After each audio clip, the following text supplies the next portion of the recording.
If you came here to see me pull my meat, the wait is over. Oh, smoked! In this video, I'm going to show you how to make pulled pork that's super juicy. We all know I mean moist, smoked. So just sit back, grab a drink or two, and let's get into it. Oh, and by the way, don't forget to subscribe. And a lot of yous aren't liking and commenting. And hate mail. I love hate mail. Pulled pork that tastes this good should be illegal.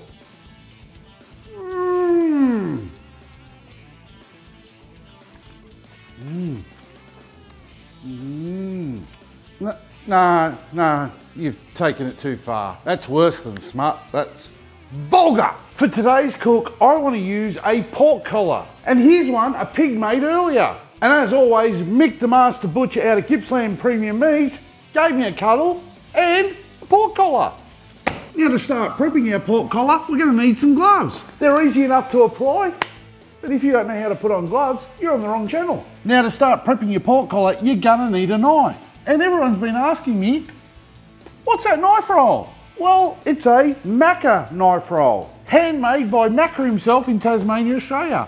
And I guarantee you, if you're a worldwide pit master, you've already got one. They're awesome.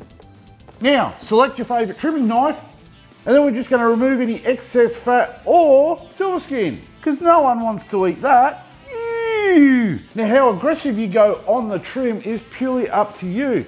What I do recommend though is trimming it as soon as you get it out of the fridge, because as the fat warms up, it's harder to slice off. The pork collar comes from the shoulder of the pig. It has nothing to do with what the pig is wearing, just in case you're wondering. Now to season this pork collar, I'm going to recommend a couple of things. Firstly, we're going to get some juice into it. Apple and pineapple today. And since it doesn't have lips anymore, I suggest injecting it. Roughly around 50 ml apart, just inject a little bit of the fluid into it. By adding this juice injection into the pork collar, we're going to keep it moist, smoked. Once all injected, we can add our rub of choice. And today's rub comes to you by the great people out at Four Monkeys. And today it's their pork rub, or award-winning pork rub. And when applying your rub, as I always say, you want to apply it from roughly 30 centimetres above your meat. Then flip it over and do the other side. And by applying the rub by 30 centimetres above our meat, we get much more even coverage, resulting in more even flavour. Once you're happy with how much rub is on your pork collar, you can push it aside. Did you sit there saying to yourself, he didn't use a binder? Fear not, followers of all things pork related. You actually don't need a binder. You'll see as the rub turns into a glaze from all the moisture it draws out of the pork collar. Today, I'm going to be using this 57 centimetre Weber kettle, and I'm going to be utilising the snake method. Why? Because I want to be smoking at temps of 150 degrees Celsius today. How I'll do this is by carefully stacking the briquettes in the Weber to form the snake. Taking your time to make it as neat as possible. Therefore, you'll get a more even burn. Then I'll add 14 briquettes to a chimney starter, light them up. Once they're fully ashed over, I'm going to add them to one end of the snake, which will act like a fuse. I want to add some smoking wood today, and apple pairs really well with pork. Just place one piece near the lit charcoal and the other pieces around 50 ml apart along the snake. Don't forget to add a foil tray to collect any drippings. I'll carefully put the grill back in place, pop the lid on, making sure all the vents are wide open, and our lid vent is on the opposite side of our lit fuel. And once we get around 30 degrees Celsius off our target temp of 150 degrees Celsius, close down the bowl vent to roughly halfway. Now the temp will keep climbing, but it will start slowing down and it will stop around our target temp. Now depending on the fuel you've got, the weather at your place, you may need to adjust your bowl vent a little bit more. Smoking wood burns hotter and faster than briquettes.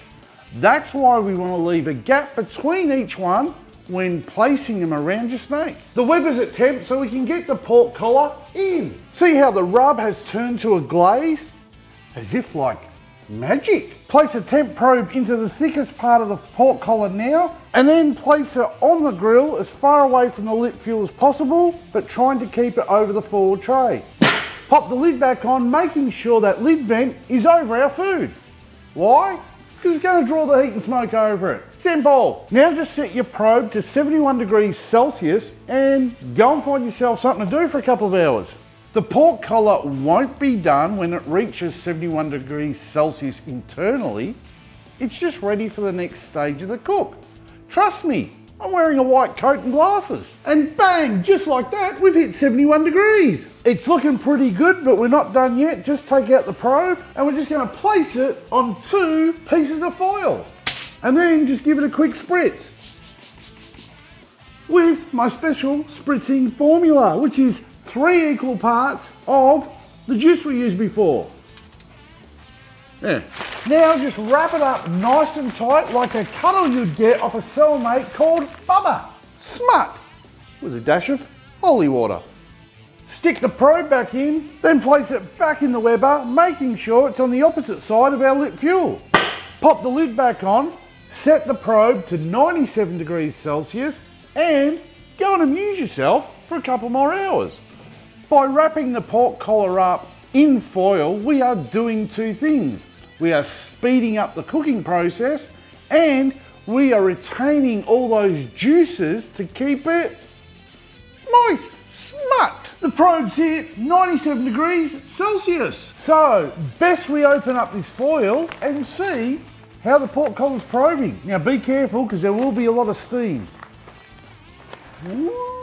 Now using a wooden skewer, you just want to probe the pork collar, and what you're looking for is easy entry with no resistance. I actually like that one. Smut! If it is probing well, it's time for the next step. If it's not, wrap it back up, pop it back in the Weber for another 20 minutes and check it again. Times and temps are just a general guide. The best way to know your pork collar is ready is by probing it with a skewer. And if it's not ready, give it some more time. If it's not ready again, give it some more time.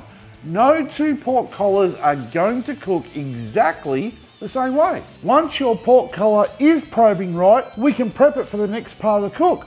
We're just going to leave that foil open for about 15 minutes to allow all the steam to escape. If you're bored in this time and you want something to do, give it a spritz. Then just wrap it up nice and tight in that foil again, making sure not to lose any of that juice. Now add an old towel to the bottom of an esky, wrap the pork collar up in another old towel and place that in the esky. Top that off with another towel, whack the lid on, and we're going to let that sit for 2 hours. What we are now doing is holding the meat. A lot of people call this resting the meat, where in fact when you rest meat it's a smaller cut and the temperature keeps climbing. What we're doing is we've cooked our meat way past normal eating temperature, so we're holding it as the temperature slowly comes back down to normal eating temp. It's science. Today I've been using an indirect heat of 150 degrees Celsius to cook this pork collar. And all up, the cook's taken 4 hours and 18 minutes with an added 2-hour hold time in the esky. Or for those of you using my beer timer, you're looking at a 13 beer cook. Cheers. Yes, I included the holding time for this cook. I want you to drink more. Go on, you deserve it. The pork collar has been sitting in this esky for 2 hours. So you know what that means? We can remove it from its tomb of towels. This would be a good time to glove up. Now we just want to place this into a foil tray and don't forget the juices. Now you've got 2 choices. You can aggressively rip it apart like a grizzly would, or you could just take your time and enjoy the moment. Either way, it's so satisfying to pull a perfectly smoked pork collar apart. Oh, and when pulling it apart, it doesn't matter. It's up to you.